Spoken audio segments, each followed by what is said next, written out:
to a number of them about it. They're disappointed, and I sympathize with it. I've been trying to tell them, Coco, for example, I got my first win as a college player at Coco. I got my first RBI as a college player at Coco.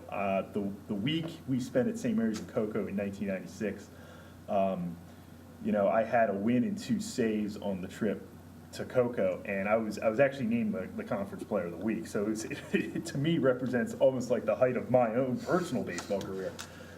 So it was a difficult decision, but I think it's one that is best for the team.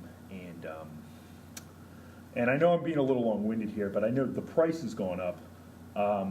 But I think what the guys are getting in terms of facilities and in terms of history is, it makes up the difference. I think it's going to be a very good trip. And, as sad as we are to leave Coco, I am likewise excited about Vero. Yeah, Dodgertown, for those who don't know, is a place where the Dodgers trained for about 60 years in the early part of the 20th century. Mm-hmm. So, anyway. Yeah. After we get back from Coco, as always, things that we usually play, the Monday after. But this year we got a little something early going on. Yes, and we do. This is a big deal around here. Yes, we do. Glad you brought this up. I am happy to announce that we have accepted an invitation, and this is an invitation-only event, to participate in the Champions Classic. And the Champions Classic is an event that invites teams that have won either state or city or some sort of locality or some federation or league titles. In this case, they did it in the past 2 seasons to play a single elimination 8-team tournament. It's going to be March 17th and March 21st. We are one of the 8 teams. The other participants will be the last 2 MIAA champions, Gilman and Archbishop Spalding, St. John's Catholic Prep from the MIAA-C, Avalon, who won the Maryland title in 2010, Riverdale, Good Counsel is a WCAC champion, Trinity Christian, who they won the Northern Virginia League, and us. I don't think I'm missing anybody. I don't think so. I can't remember off the top of my head. But anyway, no, it's a great lineup. We're happy we were invited, and I think it's a great opportunity for the guys. I think it gives them something to work to, something to build to. Because we are going to play not necessarily good teams, but we will at some point in the tournament play the best teams, okay? Like Good Counsel and Spalding and Gilman, they represent the best teams. And, that's a unique opportunity for us. It's a unique opportunity for the guys. And, I'm looking forward to it. We'll take our chances. It's gonna be difficult, but we'll come to play, and we'll see how we line up. Yeah, for those who don't know, Spalding was the number one team in the state last year. Oh, I didn't know. One of the top 25 teams in the country. Oh, great. They're pretty good. They're pretty good. Well, did I just wax poetic about how great this was? Yeah. So.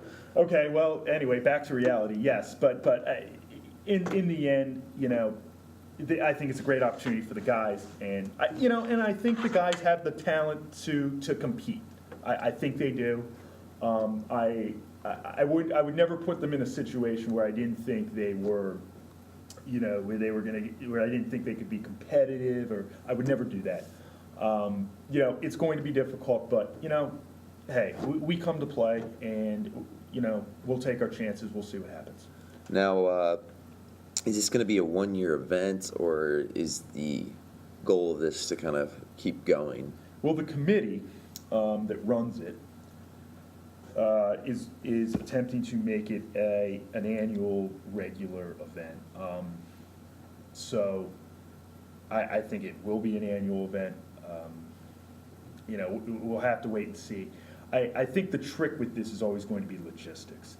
In other words, you're dealing with different conferences and different this and different scheduling things and such, and some people go away in March. I mean, we go away in early March, which makes it easier for us. And the reason it's in March is that's before conference and tournament play. So I think it's going to continue. I think the trick will always be the logistics of it. In other words, common dates that work for people and such. So, but the committee, I know the guys, they're good guys, they're organized guys, they're ambitious guys, and they'll, I'll help them out a little, and we'll see what we can figure out. But yeah, I hope so. I hope that this becomes a regular event. And hey, we got to win stuff because we want to get invited back. We got to win the league, win the state, because you don't win it, you don't get invited back. That's what's cool about it. They just don't invite warm bodies. They invite champions. Okay, so it gives us something to work to, being the Champions Classic on an annual basis. I mean, I think that's pretty cool. That's just me, though. So. Alrighty. Well, I think that's all we got on the agenda today. We will try to have another podcast this coming month once we kind of get the wood back going, and the gray white will be finished, and we'll kind of let everyone know how that goes. Check into heightsbaseball.com for any updates on the schedule and on middle school clinics and everything like that. Right. Anything else, Coach? No, I'll just remind you something. You brought up middle school clinic. There is a middle school clinic tomorrow, Saturday, October 1st. It is free for middle schoolers at the Heights, 10 a.m. Come on out. Wear some long sleeve shirts. It's going to be a little colder, but a couple of the middle schoolers have already come and talked to me. I have to give praise to Coach Fritz and Tim, who have largely been organizing it. So come on out if you're a middle schooler at the Heights and you're interested in baseball. It should be a good day. It should be a lot of fun. Also, we'll have another podcast after the wood bat.